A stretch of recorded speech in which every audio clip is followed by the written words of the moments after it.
Amilcar de Trauqueseg comprend une introduction et 12 épisodes d'une vingtaine de minutes chacun. L'auteur de ce texte est Jean Tranchepierre. Il vit au cœur de la Gascogne, en Astarac, dont il est originaire. Amilcar de Trauqueseg, introduction. Ce tapuscrit, rangé dans une chemise cartonnée ne portant aucune indication particulière, a été oublié par un client inconnu à la table d'un petit restaurant de Gascogne.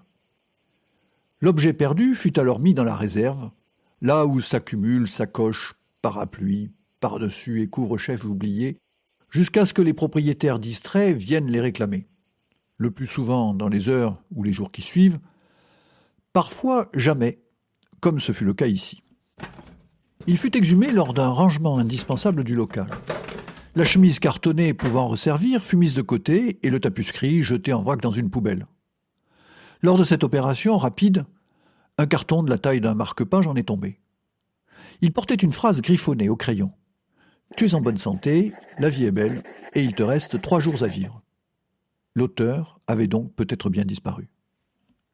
Intrigué, le restaurateur repêcha le document avec l'intention d'y jeter un coup d'œil plus tard. Opportunément, un virus et le confinement qu'il entraîna lui permit de le lire quelques semaines après. L'aventure aurait pu s'arrêter là, et ce texte passer discrètement par la cheminée. C'était ignorer le pouvoir de séduction naturelle que peut exercer les mots d'un garagiste sur un restaurateur. Le charme opéra sur ce dernier, qu'il envoya à plusieurs maisons d'édition en y ajoutant ce simple avertissement. Rien de tout cela ne serait arrivé jusqu'à vous sans le geste manqué ou délibéré d'un auteur anonyme qui nous offre gracieusement le récit de sa rencontre avec le fils d'Amilcar Barca qui le guida jusqu'à Trauqueseg.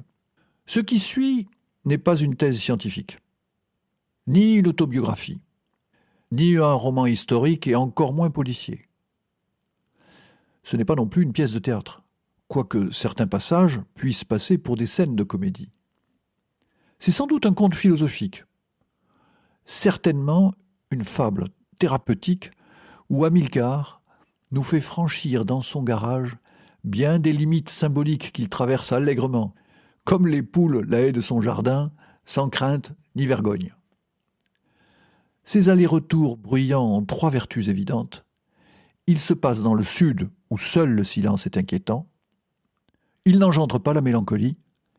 Et ils obligent à réfléchir pour ne pas y croire.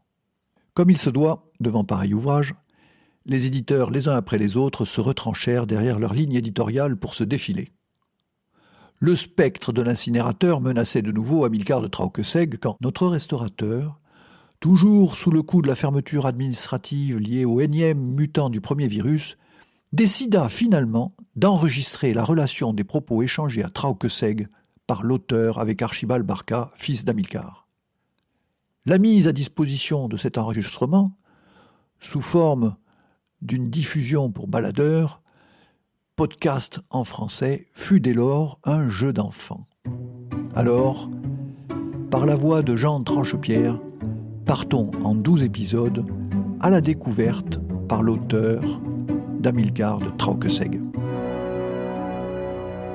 Pour retrouver les autres épisodes d'Amilcar de Trauqueseg, n'hésitez pas à vous abonner sur votre plateforme d'écoute préférée. Et si vous les avez aimés, partagez-les autour de vous.